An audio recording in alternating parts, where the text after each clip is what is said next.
Bom dia, graça e paz a todos os que não chegaram, os que vão chegar, os que já chegaram. Facebook Apostólica Rema, Instagram Rema_20. Estamos aqui ao vivo na live, ficamos uns dias afastados. Entendo hoje se muitas pessoas não participarem dessa live e eu não tive o tempo ainda de divulgar, porque a gente está fazendo testes aqui, amém? Então nós tivemos que fazer alguns ajustes aqui na igreja e ontem não conseguimos voltar. Hoje nós estamos de novo, comunidade Rema, volta, estamos aí na live do meio-dia, amém? Que Deus possa abençoar todos, trazendo a sua graça, a sua misericórdia, amém? Louvado seja o nome do Senhor. Essa live tem o intuito de divulgar apenas a palavra e compartilhar a palavra de Deus, trazendo edificação, construção da desconstrução nas nossas vidas. Então que Deus possa abençoar a todos. A gente já começou mais meio-dia, então eu já não consigo mais estar falando o nome de todo mundo, mas dá para que a gente dê uma antecipada aqui. Acho que a Elivânia está lá no Facebook, amém? Apareceu a fotinha dela lá, ela eu reconheço ali, amém? Mãe Elivânia, Deus abençoe. Leandro Vieira no Instagram, Mota, Deus abençoe. A Nancy também, Deus abençoe, glória a Deus. Eu queria já compartilhar com você a passagem oficial desse estudo. Nós estamos, acho que no 17º dia falando do mesmo tema. Vamos ver até onde vamos estar. Polidoro, amém? Deve ser lá o Wallace ou a Priscila, amém? Glória a Deus. Deus abençoe a vocês.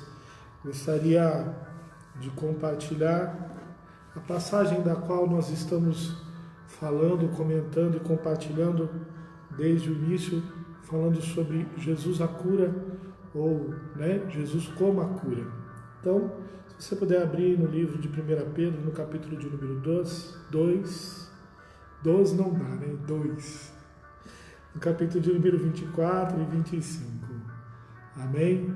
Vamos ler a palavra do Senhor? Diz-nos assim a palavra do Senhor.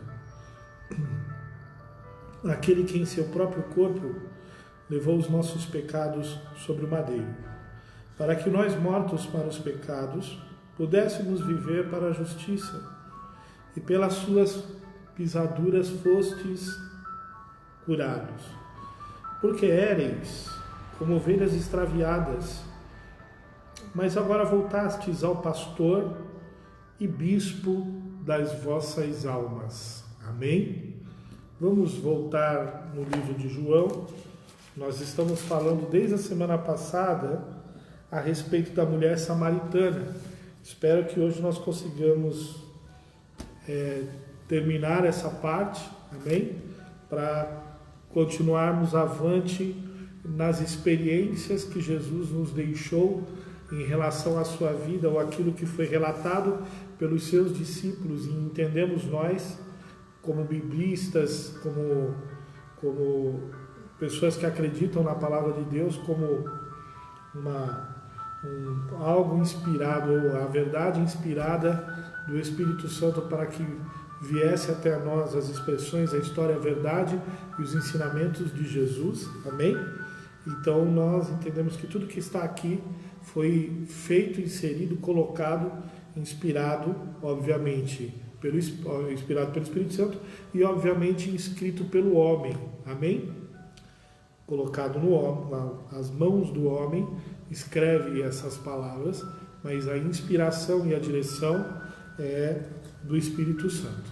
Não vamos entrar aqui nas questões polêmicas da teologia, da ciência, dos contextos, porque nós não vamos estar discutindo isso. Mas eu quero compartilhar com você esse texto de forma bem rápida, porque ele é um tanto quanto extenso e às vezes ele toma um pouco mais de minutos dessa ministração, e eu vou ler bem rápido, amém?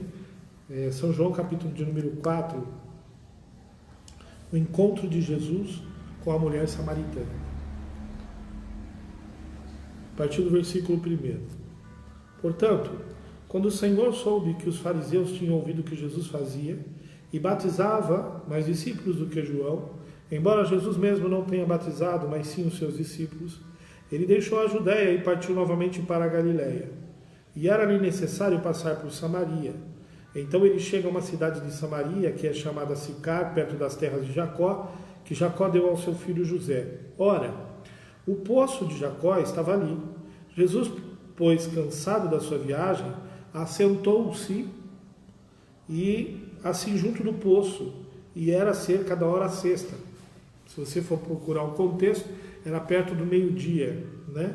Então vem uma mulher de Samaria para tirar água.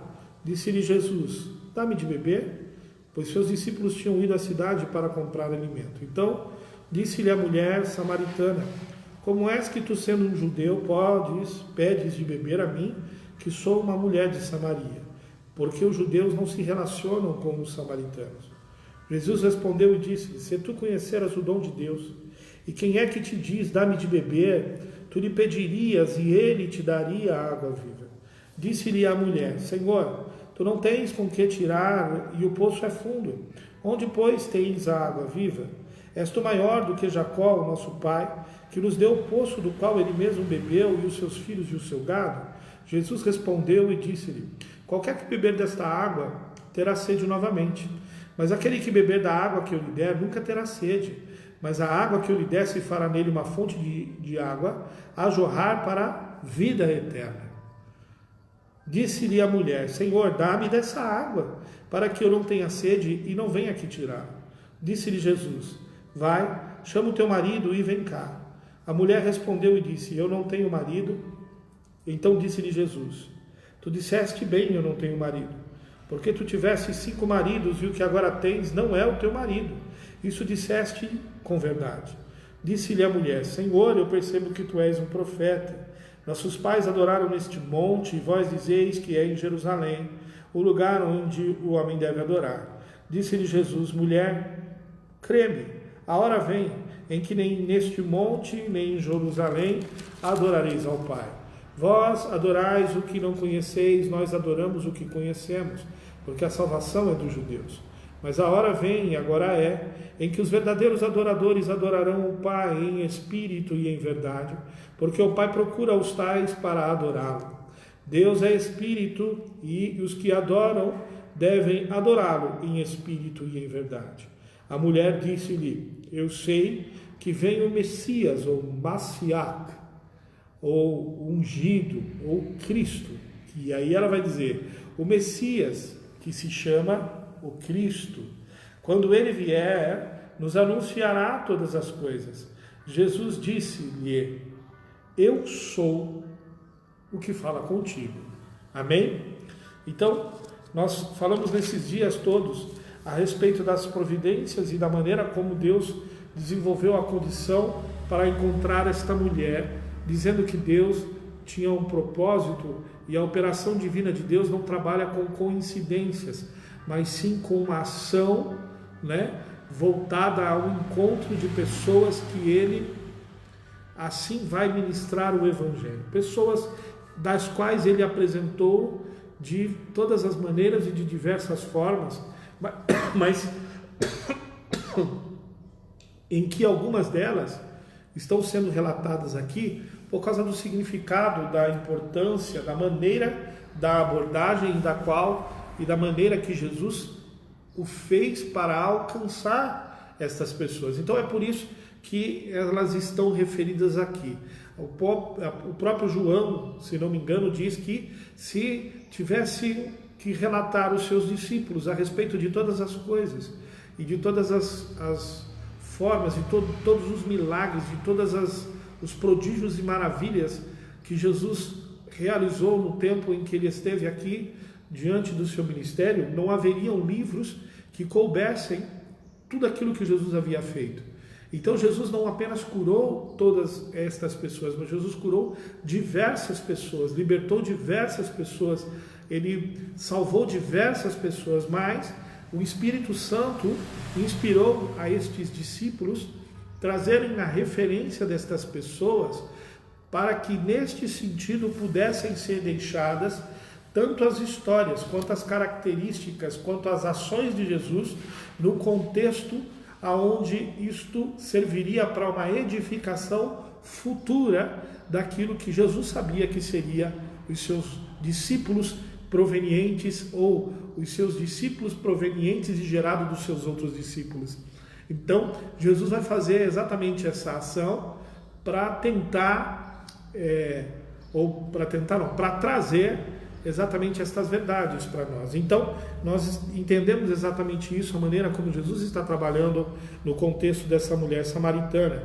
Nós falamos também que há aí uma provisão divina dentro desse tratado, porque Jesus está fazendo toda esta condição para alcançar uma mulher e, através desta mulher, alcançar uma nação, uma geração que é destituída da sua concepção de conhecimento de Deus, pelo seu feito, pela sua condição histórica, pela condição da qual ela conhece a Deus. Então, tudo isso nós falamos nos dias anteriores a este estudo. Não dá para nós voltarmos. Eu sempre digo que, se você quiser ver isso, tanto no Instagram quanto no Facebook, os vídeos já estão lá. Você pode ir lá, recuperar aí essas mensagens para entender um pouco da onde nós estamos. Amém? E na última vez que nós nos falamos, nós dissemos então da maneira como Jesus vai tratar o seu relacionamento de libertação específica na vida desta mulher. E aí nós colocamos a seguinte condição da maneira como Jesus trabalhava. Por quê? Porque olhando no contexto apenas da palavra, ou no contexto apenas da relação histórica da qual nós estamos vendo, você vai apenas observar uma mulher chegando diante de um poço com um pedaço com balde, que naquela época era um vaso, um cântaro de barro, num poço chamado Jacó, que era o poço mais profundo daquela região, chegando próximo do meio-dia para buscar uma água que ela precisava levar para sua casa. E nós ressignificamos toda essa condição, da condição onde essa mulher vai buscar, o horário que ela vai buscar, por que ela vai buscar, a sua condição social, por que especificamente Jesus vai estar lá ao meio-dia, porque era um horário onde não se buscavam as águas, mas ela vai estar lá. Então tem todo um ressignificado que nós já falamos. Mas o que nós podemos colocar como fato importante, que nós dissemos da última vez, é o sentido do qual o poço significava para ela. Então, para muitas pessoas, olhando apenas para o sentido histórico, nós vamos ver uma mulher buscando água e Jesus a encontrando e falando do seu evangelho. Mas para o entendimento do que o Espírito Santo revela, através da palavra rema que sai para o nosso espírito, não é um contexto geral, mas cada um vai sempre entender aquilo que o Espírito Santo revela no seu particular. Então nós estamos compartilhando, eu estou compartilhando aquilo que o Espírito Santo está revelando ao meu coração com os irmãos, e esse compartilhamento vai gerar em você uma nova visão daquilo que o Espírito Santo quer trabalhar em relação a essa revelação na sua vida. Amém? Jesus não trabalha com uma mão cortada, olhando aquelas sementinhas todas iguais. Jesus não trabalha, nós não somos Playmobil, irmãos? Aqueles bonequinhos tudo igual para fazer determinadas condições diferentes. Jesus trabalha de formas individuais, se revelando de forma individual para gerar propósitos individuais, para gerar missões individuais. Mas o sentido é o mesmo: gerar graça, salvação, multiplicação do amor de Deus e restauração através de vidas. Mas Jesus vai usar especificamente uma reconstrução na vida dessa mulher. E para ele fazer essa reconstrução, para ele fazer essa restauração, essa cura, que é o que nós estamos falando de cura, na sua essência nós estamos falando de cura. Então precisamos entender que essa cura da qual Jesus está fazendo é uma cura que vai curar história, raiz, origem e sentido para essa mulher. Então essa mulher chega ao poço para buscar água, no sentido do que Jesus está fazendo. Essa mulher vem ao poço no horário fora do contexto do horário, porque o poço para ela era um lugar de sobrevivência, mas sempre um lugar de desafio. E quando Jesus vai pedir a água para essa mulher, ela entende a água da sua origem da maneira natural, e ela está pensando de forma natural. E aí Jesus vai precisar revelar para ela aquilo que disse a Nicodemos: as coisas que são do Espírito, entende aqueles que são nascidos do Espírito. Então Jesus ali não está simplesmente tentando mostrar para ela um sentido de uma saciedade, ou saciar a sua sede de água natural, mas trazer a origem do sentido da sua existência como um ser que tem uma origem em Deus, né? E aí ele vai fazer essa restauração nesse sentido. Como é que vai ser essa restauração? Ele vai trazer para ela a realidade da sua necessidade. E ele vai dizer assim, olha, me dá de beber, porque ela tem condições de dar água. Mas ela vai se prender ao fato de uma origem histórica, uma origem étnica, né? Por Jesus ser judeu, uma prisão de uma separação, de um rancor entre duas raças. E ao mesmo tempo Jesus continua interpelando a esse sentido. Existiam duas coisas que Jesus estava sendo quebrado. Jesus estava quebrando. Eu costumo dizer que Jesus ele realmente veio para interrogar, para confrontar e para quebrar tabus que a nossa sociedade até hoje não entendeu. Amém? Nós temos que entender que Jesus, se hoje vivemos ainda numa sociedade machista, imagine na época de Jesus, porque existe uma tradição que até não é porque ela era uma mulher estranha, mas existe uma tradição judaica que diz que o homem, quando conversava demais com uma mulher, ele estava perdendo o seu tempo. Amém? Por quê? Porque a mulher iria falar demasiadamente coisas sem sentido, amém?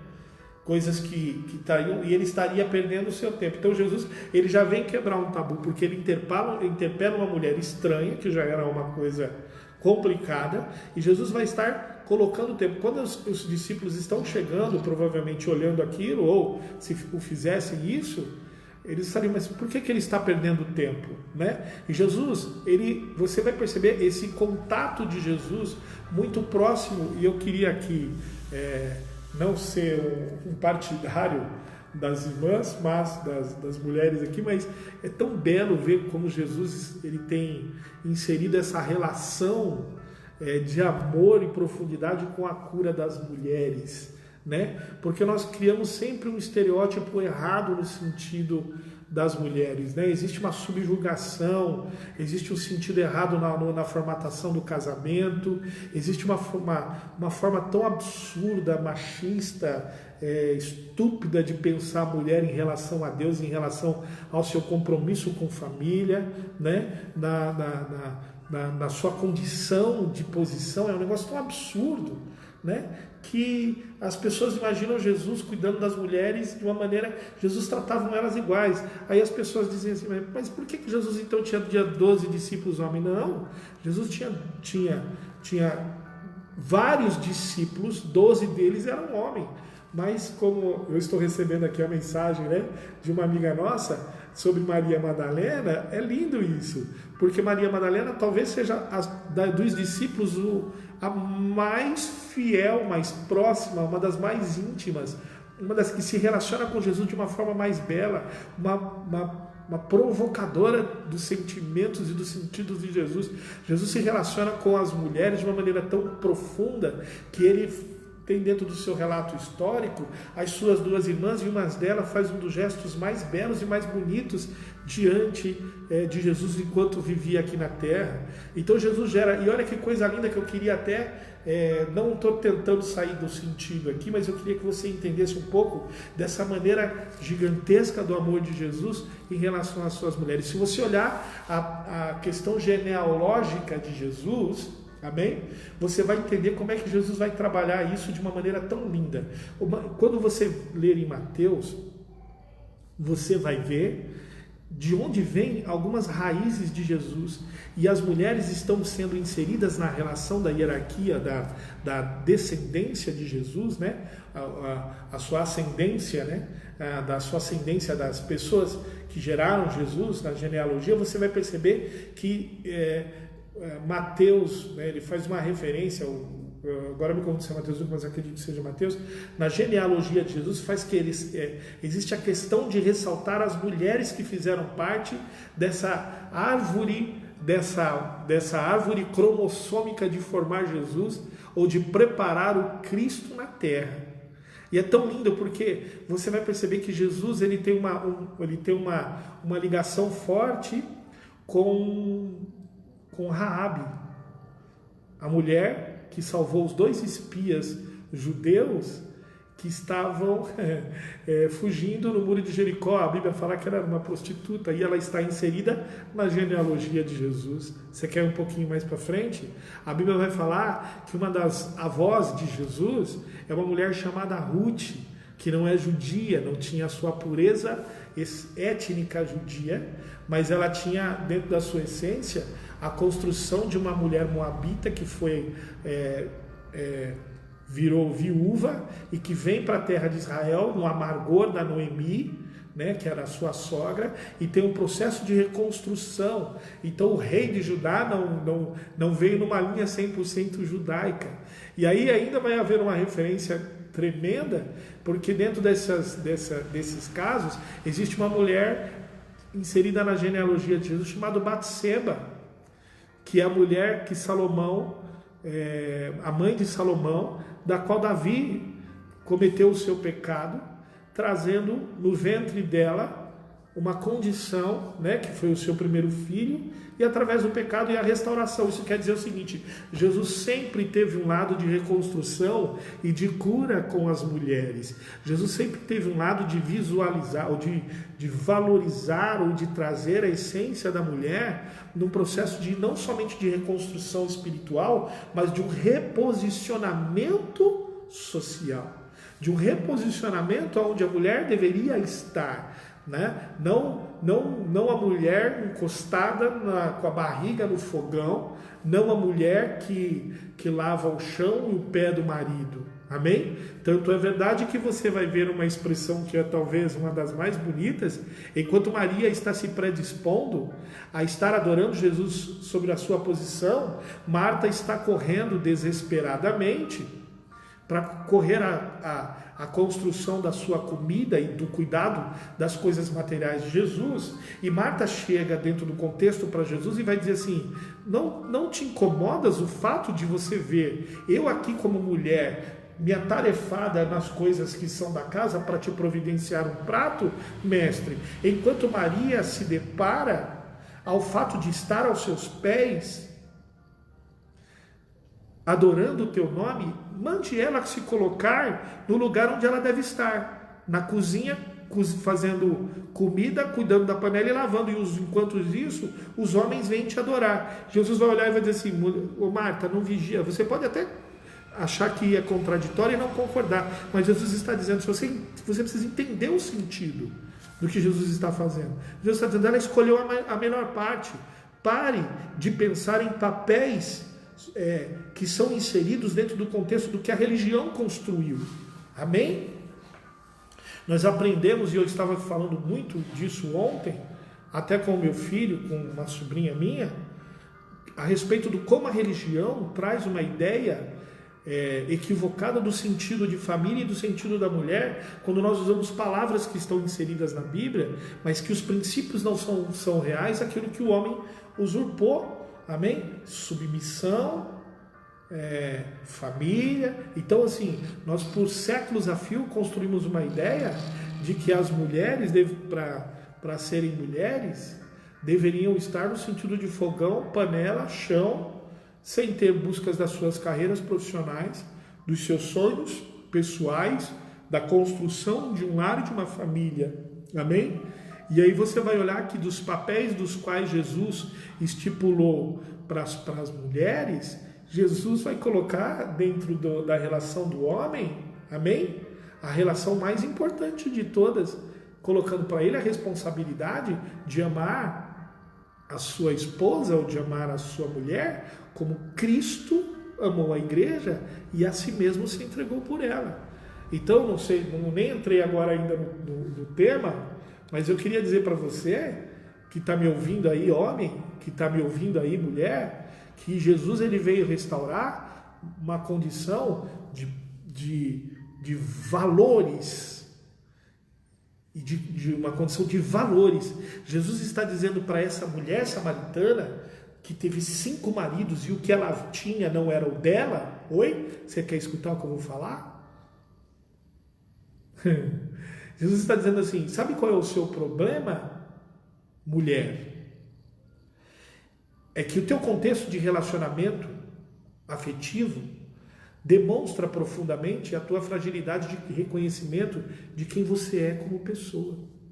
Então você precisa entender, o contexto do valor que essa mulher tinha é que ela só podia ser amada e só podia ser valorizada se ela tivesse, ou se ela estivesse atrelada a um relacionamento, oi, você está aqui? A um relacionamento com o homem. Ela só podia ter um contexto se ela estivesse sendo guardada e protegida, porque este é um sentimento realmente que Deus colocou no coração da mulher de Deus, de ser tratada, protegida, cuidada, mas não de ser escondida, subjugada, que não tem nada a ver com outros termos, colocada sob uma posição na gaveta de baixo, ter o seu brilho apagado para que o brilho do seu esposo tenha um brilho maior. Porque se Jesus está dizendo que Cristo se entregou pela igreja, ou seja, Jesus trabalha para o sentido maior de que a sua igreja brilhe tanto quanto ele. Amém? E ainda ele vai dizer assim, e as coisas e as ferramentas que eu vou dar para você, igreja, é para que você faça coisas maiores do que a que eu fiz. Ou seja, nós estamos vivendo um contexto errado no contexto dos relacionamentos dentro das famílias, e é por isso que estamos gerando famílias doentes, filhos doentes, por causa da maneira em que nós estamos valorizando a relação de casamento e de construção sacerdotal das nossas casas. Amém? Quando nós dizemos o homem como sacerdote da sua casa, nós não estamos dizendo que o homem é o cara do chicote e do ferro queimando fogo, que ele manda, desmanda e coloca todo mundo debaixo do seu pé. Você está aqui? Nós estamos colocando que a função do sacerdote é a responsabilidade da intercessão e construção sacerdotal. O grande problema é que, na grande maioria, nós temos duas debilidades na relação social das famílias. Ou os homens mandam demais e não sabem o que fazer quando são responsabilizados pelos seus fracassos e culpam as suas mulheres, ou usam as suas mulheres ao invés de trazer a realidade, e aí subjugam a mulher como se fosse um tapete, ou então colocam as suas mulheres como mães, para que elas os protejam, os guardem da sua debilidade e da sua incapacidade de ser homem, da qual Deus preparou o homem para fazê-lo.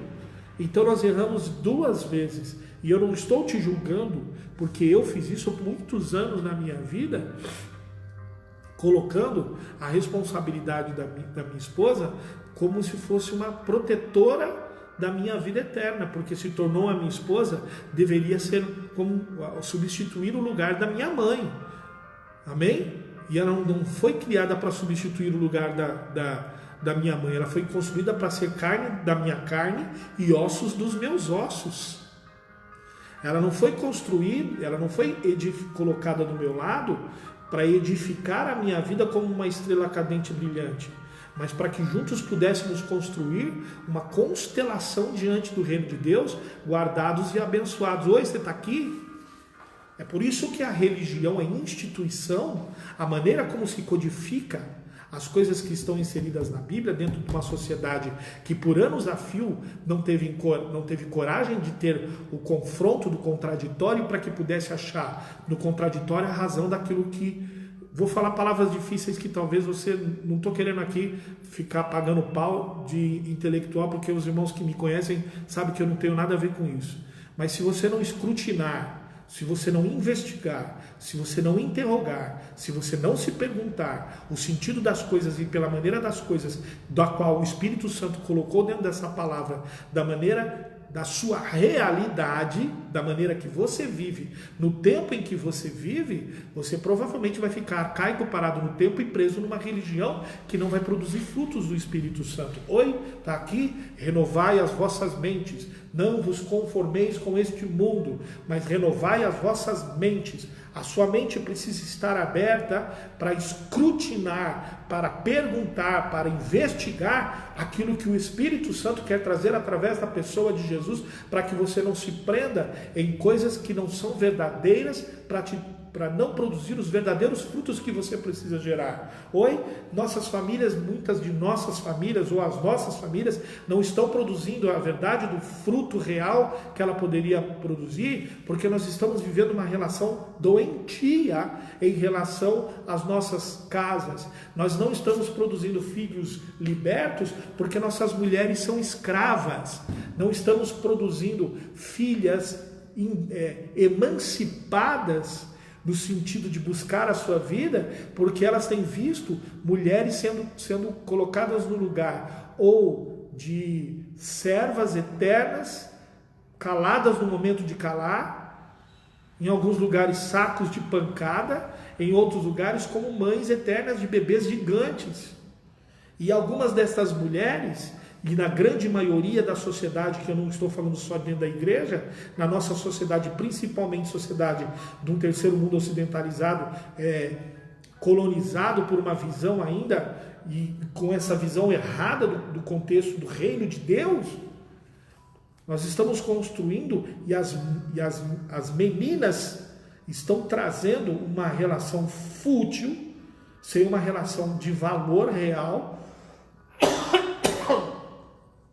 imaginando que igualdade se faz no fato de ser objeto sexual e de apresentação sexual e de banalismo do seu corpo com outros meninos que também não têm a concepção do que é o princípio do compromisso sacerdotal, porque não vem nos seus pais essa geração de responsabilidade, pais irresponsáveis, grandões, mimadões, pequenos, igrejas construídas dentro de um propósito errado, ministrações sendo feitas através de um contexto de interesse próprio, um evangelho umbilical trazido apenas no sentido do próprio interesse.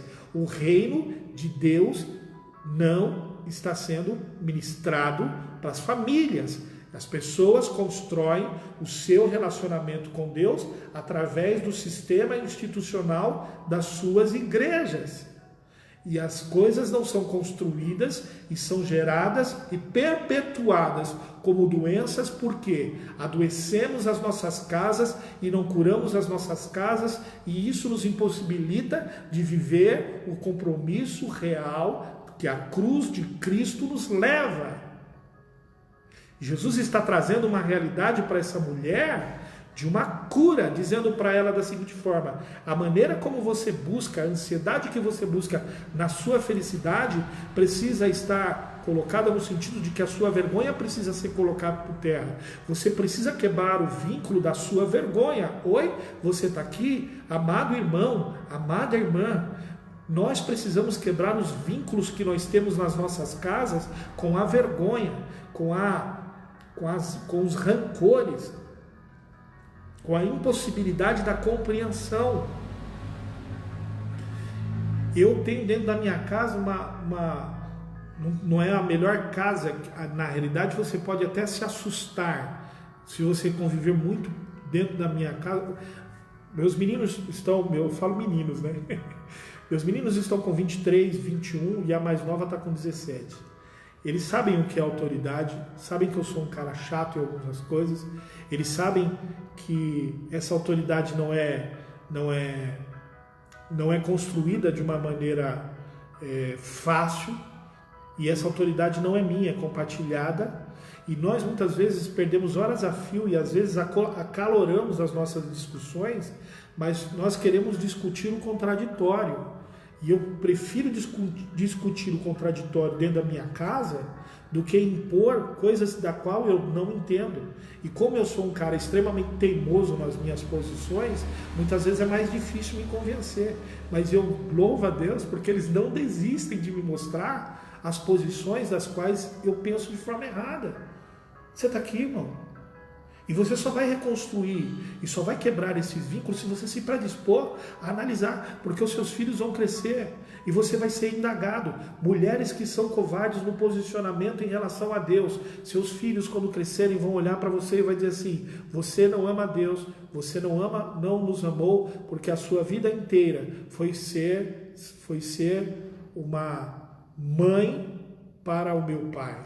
Você se tornou refém das chantagens afetivas e emocionais da qual o meu pai fazia. Você se tornou alguém que se anulou para viver a vida do meu pai.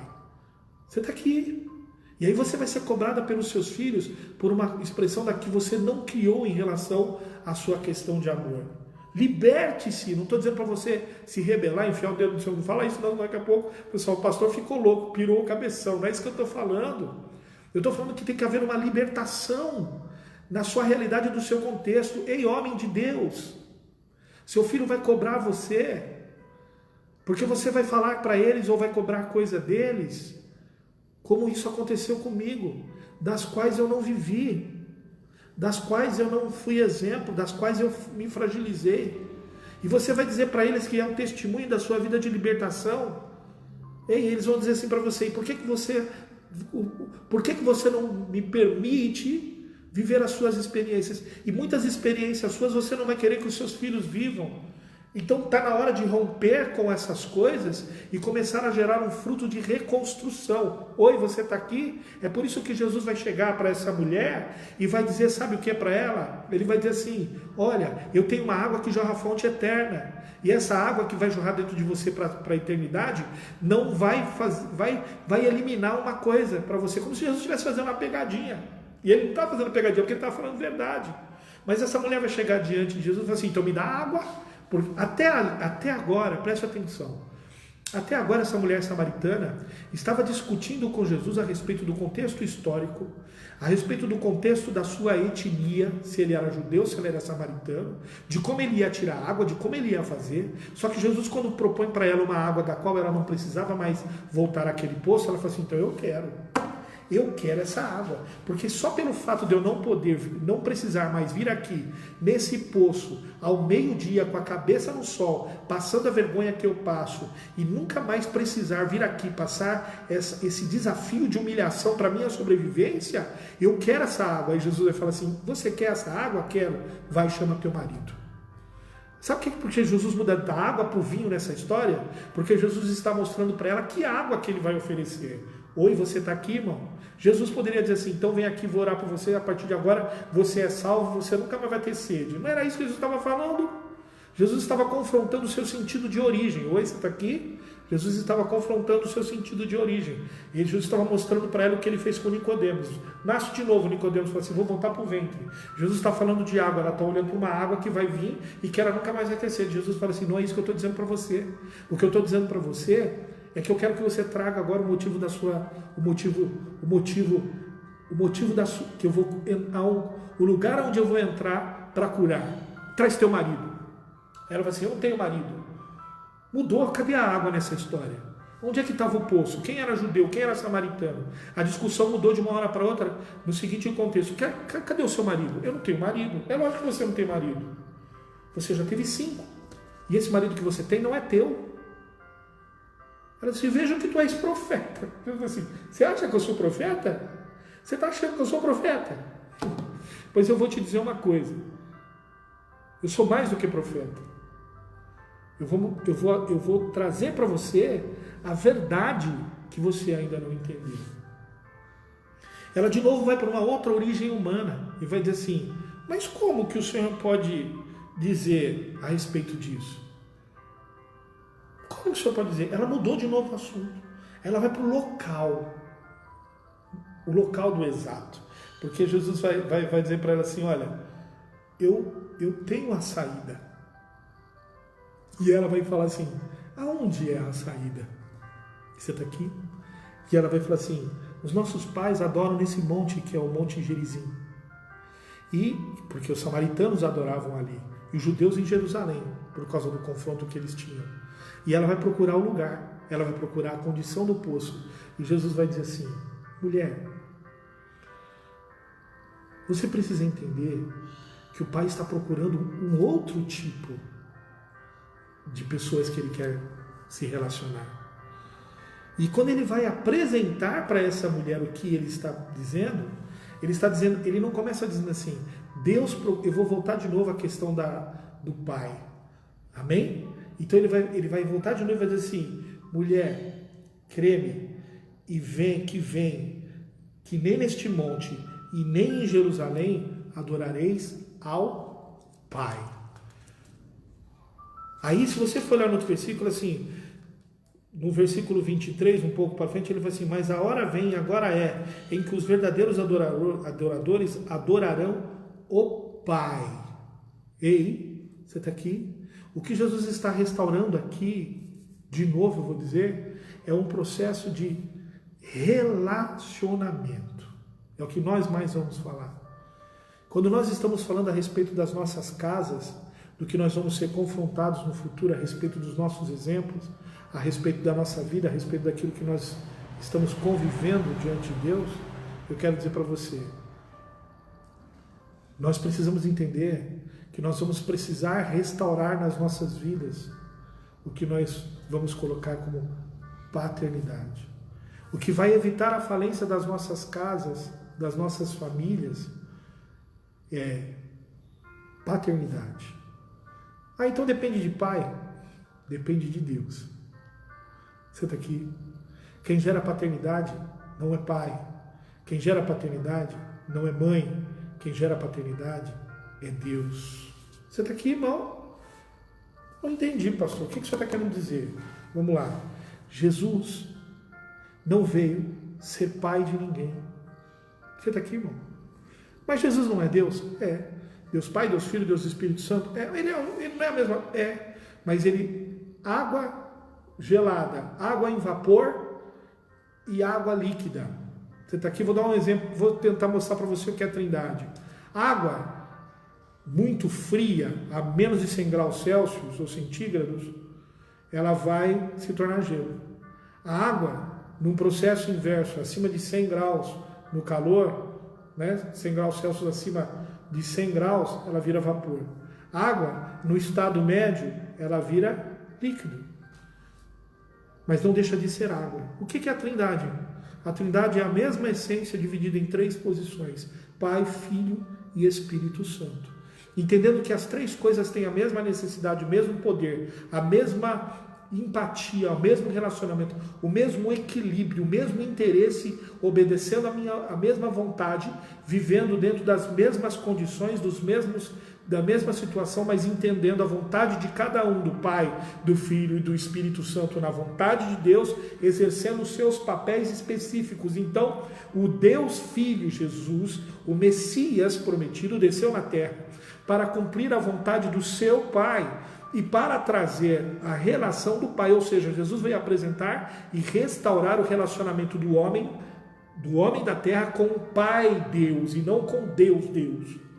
Então você precisa entender que você precisa, escute o que eu vou dizer aqui. Jesus disse assim: Pai, eu oro para ti que ele comigo, assim como eu e tu somos um. Ou seja, o que ele está dizendo? Pai, eu sei que o Senhor é Pai, eu entendo o Senhor como Pai, eu me relaciono com o Senhor como Pai, mas eles não sabem o que é Pai, eles até entendem ou tentam imaginar quem é Deus, eles podem até não mais adorar as imagens, eles podem até não mais se dobrar a Baal, mas eles ainda não entenderam o seu princípio como Pai. Oi, você está aqui? E aí Jesus veio trazer a função, a sua maior missão, a sua maior condição de, aí nós vamos falar depois do seu propósito, da sua obediência, de ir até a morte, e morte de cruz, mas a condição, a missão, a missão da salvação é nos relacionar Deus como Pai. Escute, Deus não vai levar criaturas para o céu, Deus não vai levar seres carbônicos, amém? Hídricos ou híbricos, eu não sei expressar esse nome, seres humanos. Jesus não vai levar, não está preocupado em levar anjo cintilante. Jesus quer levar filhos para se relacionar com Ele. A casa do papai sente a necessidade dos seus filhos. Existe uma festa preparada para mim e para você, para que a nossa condição ao chegarmos lá seja restaurada como filhos. Há uma festa para filhos. Você está aqui? Quando você entender que o que Deus está fazendo comigo e com você na terra é restaurar a nossa posição de filhos, você vai entender que o que você precisa gerar nos seus, que Jesus te dá, que Deus te entrega, os seus filhos biológicos, os seus filhos espirituais, as pessoas que estão próximas de você, elas não serão restauradas porque você é cristão no sentido crente, porque você é um evangélico, porque você é um cara abençoado, que você pode provar que você é próspero. As pessoas não vão querer conhecer o teu Deus porque Ele é Deus.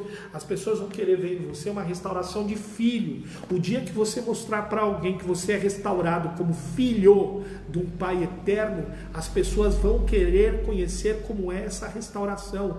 Essa restauração não é uma mudança de comportamento. Essa mudança não é uma restauração de religião, de credo, de intelectualidade. Não é filosófica, mas ela é o sentido espiritual, é o sentido de quem você é como ser, com o amor que Deus colocou em você. Você é filho. Oi? Você está aqui? Você é filho. Eu sou filho. Você é filho.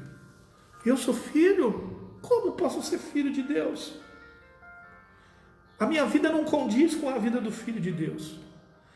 Os meus atos não condizem com os atos de um filho de Deus. Os meus pensamentos não condizem com os pensamentos de um filho de Deus. Eu quero dizer uma coisa para você aqui, meu amado. Ele sabe disso. Jesus não te ama porque você é um filho ideal. Jesus, Ele te ama porque você é real. Ele entende você como um filho que você é. Você não precisa ser ideal para ser aceito por Deus. Você precisa ser real. Você precisa querer ser verdadeiro. Jesus vai chegar diante dessa mulher e vai propor para ela a oportunidade dela ser filha. Deixa eu dizer, dela ser filha não, dela ter a sua condição restaurada como filha. Amém? Porque ela não entende que é filha. Deus entende que ela é filha. Amém? Ela não entende que é filha. Deus entende que ela é filha. Deixa eu te dizer de novo. Você acha que não é filho, mas você é filho. Aleluia. É a religião que quer separar criaturas de filho. Você é filho. O grande problema é que você não entende que você pode ser restaurado por uma coisa chamada amor. Amor. Amor. Se eu tivesse tempo, eu te diria qual é o grande problema que muitas vezes nós não entendemos. Não dá para se imaginar filho quando está à beira de um chiqueiro comendo as bolotas do porco. Não dá para se imaginar filho quando você está envergonhado pelas suas decepções da vida. Não dá para se sentir filho entendendo que você gastou a herança inteira que o teu pai te deu, caminhando num caminho de destruição.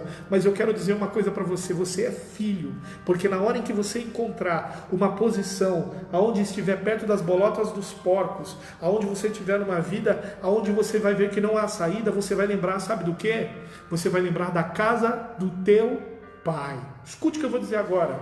Vou terminar, mas escute o que eu vou dizer. E eu quero te pedir de coração, se você entendeu que essa palavra de Deus vale a pena ouvir, se você sentiu que o Espírito Santo de Deus está falando com você, e que essa palavra pode fazer uma transformação na sua vida, e você entrou aqui, e você não viu essa palavra por inteiro, ao terminar essa palavra vai estar na plataforma do Instagram e do Facebook, eu vou te pedir, volte atrás, assista desde o início, compartilhe, leve essa mensagem, não é para edificar a igreja, nem pastor, nem a minha pessoa, mas leve essa mensagem em amor para que as mais pessoas vejam essa possibilidade de paternidade, de serem restauradas e de terem a sua condição paternal de Deus restaurada. Deixa eu dizer uma coisa para você, um filho pródigo na beira do chiqueiro dos porcos vai olhar para as bolotas dos porcos e ele vai dizer assim, quantos jornaleiros do meu pai não têm fome?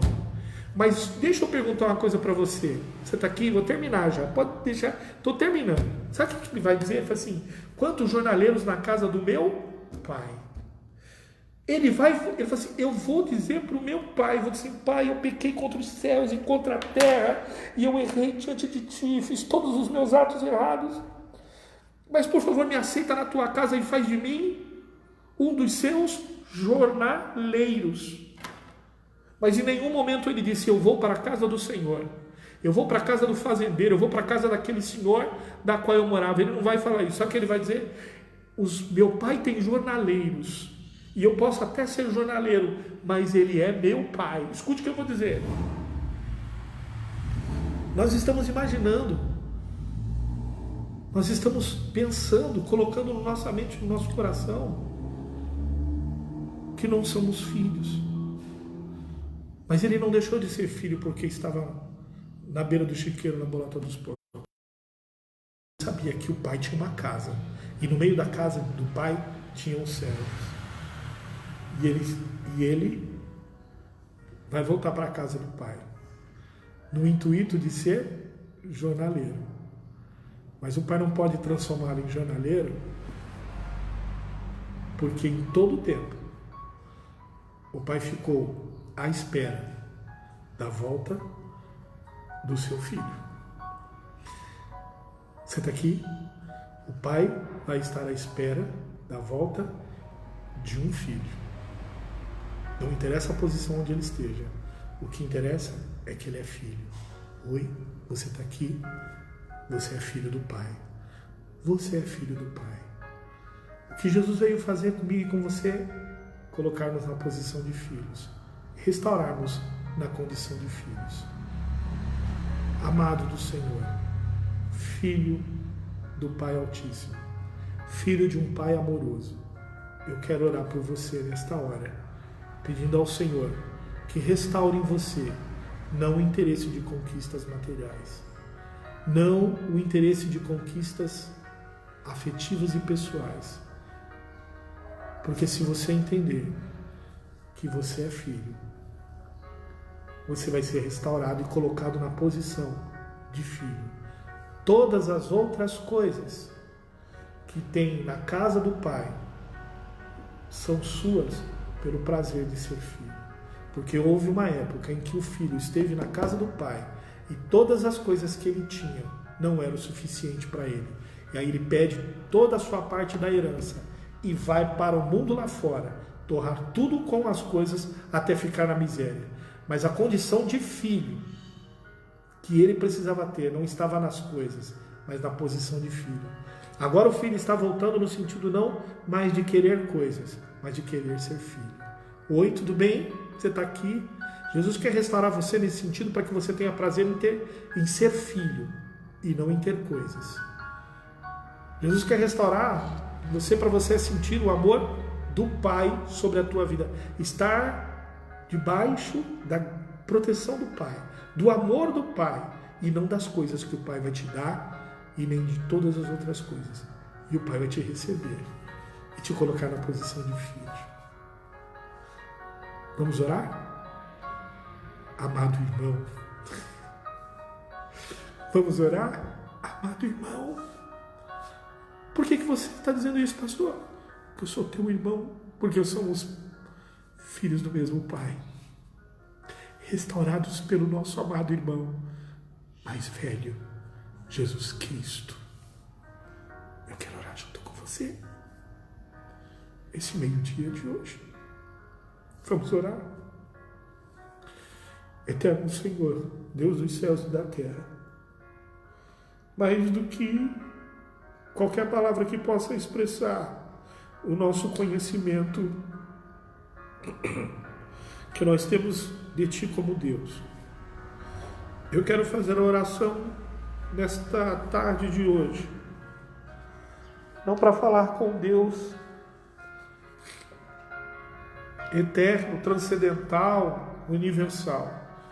Eu quero começar a falar hoje da maneira da qual fomos ensinados pelo nosso irmão mais velho. Nosso irmão mais velho, Yeshua, sabe, papai? Jesus, isso. O carpinteiro, Senhor. Nosso irmão, cara, ele é o cara. Foi ele que mandou que nós falássemos com o Senhor assim. Ele disse que quando nós disséssemos assim, ou falássemos assim contigo, o Senhor estaria nos ouvindo, porque Ele quis nos mostrar que o Senhor nos ama como filho. E eu quero dizer para ti hoje: Pai meu, Pai nosso, que estás nos céus, santificado seja o teu santo e glorioso nome. Venha a nós o vosso reino, Pai, e seja feita a tua vontade, só a tua vontade, assim na terra que estamos, como na tua casa, onde tu estás nos céus. Pai, o pão nosso que precisamos de cada dia nos dai hoje, porque amanhã nós sabemos que o Senhor também providenciará. Pai, perdoa os nossos pecados, porque assim como o Senhor nos perdoa, nós também podemos e devemos perdoar os teus outros filhos, os nossos irmãos, que também nos ofendem. Pai, nos livra deste mal, de todo este mal que assola todas as nossas vidas. Nos livra, Pai. E não nos deixa cair em tentação, não nos deixa. Livra-nos deste mal, Pai. Porque teu é o reino, tu é a glória e teu é o poder. Somos teus filhos e temos liberdade para sentirmos isso na tua presença nesse dia de hoje. Obrigado, Pai. Amamos a ti como Pai e somos apaixonados pelo nosso irmão mais velho, Jesus. Obrigado por ter nos dado o teu Espírito para nos ensinar e vivemos esse relacionamento contigo. Te amamos, Pai. Em nome de Jesus. Em nome de Jesus. Em nome de Jesus. Amanhã nós vamos voltar de novo aqui ao meio-dia, se assim o Senhor nos permitir. E vamos estar de novo falando nessa mesma passagem, até quando o Senhor nos permitir. Que o Senhor te abençoe e te guarde. Eu não pude falar o nome de todos, estou vendo muita gente aqui hoje, mas que o Senhor te abençoe e te guarde, meu amado. Que o Senhor faça resplandecer o seu rosto sobre ti. Que o Senhor tenha misericórdia de ti, o teu Pai, e que Ele te dê a paz. Eu te amo em nome de Jesus, Filho de Deus, amado do Senhor. Em nome de Jesus, um beijo nesse coração gigante de Filho de Deus. Até amanhã, em nome de Jesus. Compartilhe, compartilhe, compartilhe. Anuncie a boa nova. Leve paternidade de Deus para a vida de alguém, com a sua vida, com o seu depoimento, com aquilo que você pode fazer. Não esqueça, amanhã estaremos de volta em nome de Jesus. Deus te abençoe. Um beijo no seu coração.